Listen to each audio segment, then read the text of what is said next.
नमस्कार दोस्तों, मैं आपका एस्ट्रो मित्र मनीष आदित्य। दोस्तों, आज जिस विषय पर मैं ज्योतिषीय विश्लेषण लेके आया हूँ, वो विषय एक बहुत ही सामान्य सी समस्या बना हुआ है। सामान्य सी समस्या मैं इसलिए कहूँगा कि हम में से, आप में से शायद ही कोई ऐसा व्यक्ति हो जो इस समस्या से ग्रसित ना हो। और ये समस्या है कर्ज की, लोन की, उधार की, ऋण की। जैसा कि आप जानते हैं कि आजकल तो सड़कों पर, मॉलों पर, सिनेमा घरों पर क्रेडिट कार्ड के लिए लोग भीड़ लगाए रहते हैं और आपके पीछे लग जाते हैं कि आप अपना क्रेडिट कार्ड बनवा लीजिए। बैंक इतने ज़्यादा अवसर प्रदान करता है, नए नए प्रलोभन देता है आपको लोन देने के लिए।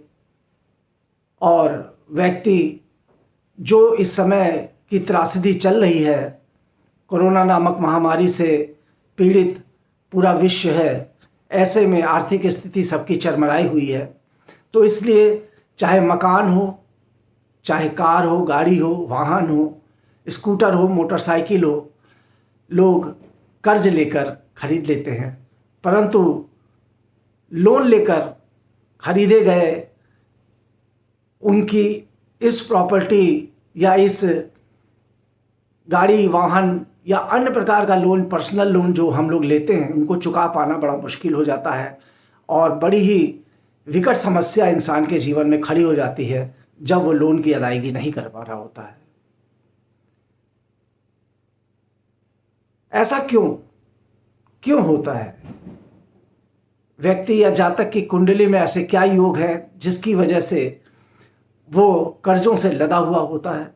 मेरे पास ऐसे बहुत से जातकों की कुंडलियां आती हैं जो कर्ज से पीड़ित हैं, बहुत दुखी हैं और उनको कोई मार्ग भी नहीं नज़र आ रहा होता है कि वो कैसे कर्ज चुकाएं, क्योंकि आर्थिक स्थिति, व्यापारिक स्थिति आजकल चरमराई हुई है।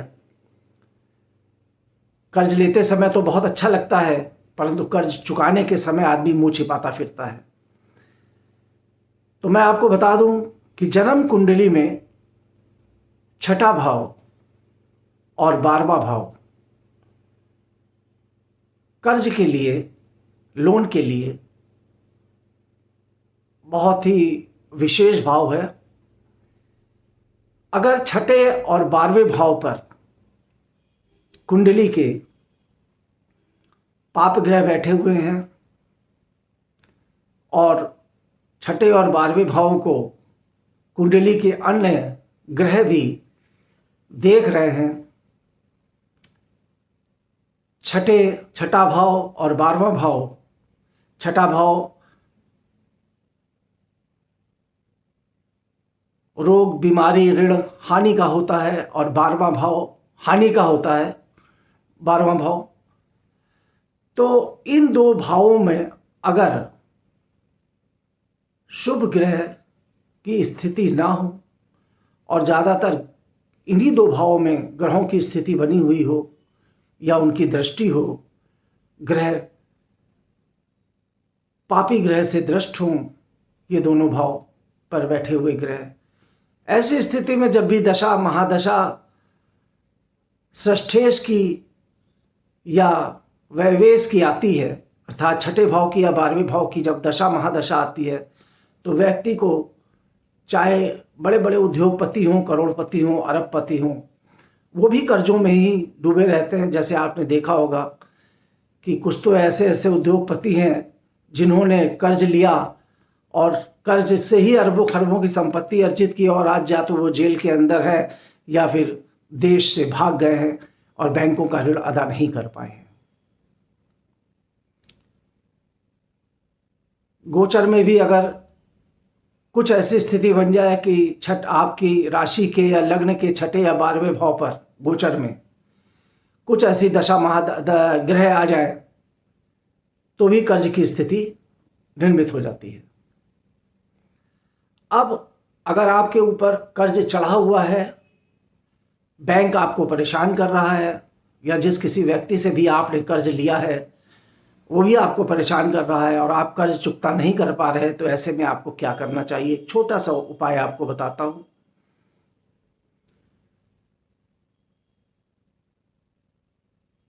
मंगलवार को हनुमान जी के मंदिर में जाकर 7 छोटी छोटी सी पताकाएं बना लीजिएगा। पताका मतलब लाल रंग के कपड़े को काट के तिकोना सा बना लीजिए और उसमें एक सीख लगा के उसको पताका का रूप दे दीजिए। 7 छोटी सी पताकाएं बना लीजिए और मंगलवार को हनुमान जी के मंदिर में जाकर इन 7 पताका को हनुमान जी के चरणों पर अर्पित कर दीजिए और कोशिश करिए कि उनके जो वस्त्र हैं उनसे वो छिप जाए। हनुमान जी जो वस्त्र पहने रहते हैं, पैर तक उनके वस्त्र लटकते हैं, तो पैरों के पास हो और उससे वो छिप जाए और दिखे ना। और ये 7 पताकाएं वहाँ से अर्पित करके आप हनुमान जी से प्रार्थना करिए, हनुमान चालीसा का पाठ पढ़ने के उपरांत, कि मुझे ऋण से मुक्ति प्रदान कर दो।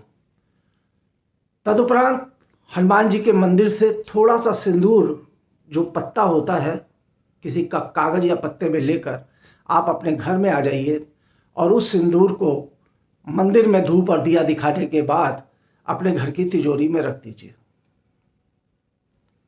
ये उपाय आपको लगातार 5 या 7 मंगलवार तक करना पड़ेगा। इसके अतिरिक्त आपको प्रातःकाल की पूजा के उपरांत हनुमान जी की पूजा तो करनी ही है, हनुमान चालीसा का पाठ पढ़ना ही है, साथ ही साथ थोड़ी सी धूप बत्ती और अगरबत्ती जो आप जलाते हैं, उसके बाद एक दियाली में थोड़ा सा कपूर ले लीजिए और उस कपूर पर लौंग रख दीजिएगा।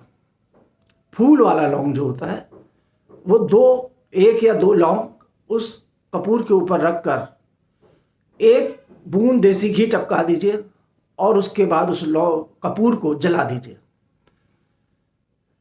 ये उपाय आप लगातार 5-7 मंगलवार को करिए और हनुमान जी से प्रार्थना करिए कि वो आपको सभी प्रकार के जो ऋण आपके ऊपर हैं उनसे मुक्ति दिला दें।